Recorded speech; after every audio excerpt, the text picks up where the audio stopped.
আজকে আমি সকালে এখানে ভাবলাম স্নান করার আগে একটু ফেস প্যাক করে নিই। এখানে সেরকম কোনো কিছুই নেই, জাস্ট মুলতানি মিট্টি আর গোলাপ জল আছে।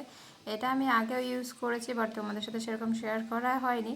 অনেকে হয়তো অনেক কিছু এর মধ্যে মিক্সড করে ইউজ করে, যেহেতু আমার মুখে কোনো দাগ নাই বা ব্রণ কোনো কিছুই নাই, তাই আমি সেখানে এখানে সেরকম কোনো কিছুই দেইনি, জাস্ট মুলতানি মিট্টি আর গোলাপ জল।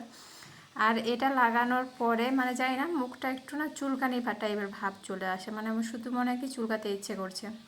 আর যখন শুকিয়ে যায় তখন তো আরও একটু অবস্থা খারাপ হয়ে যায়, কারণ মুখটা এত চটচট চটচট করে।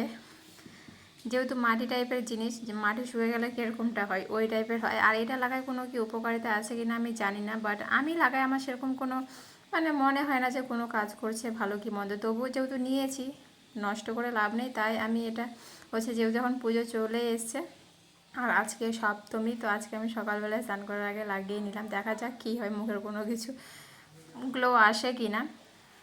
এর আগে লাগিয়েছিলাম তখন তো সেরকম কোনো গ্লো আসেনি। আর তোমরা এটার মধ্যে কোনো কিছু যদি মিক্সড করে লাগাও তো একটু অবশ্যই বলো তো। আমি তো সেরকম কোনো কিছু জানি না, জাস্ট গোলাপ জল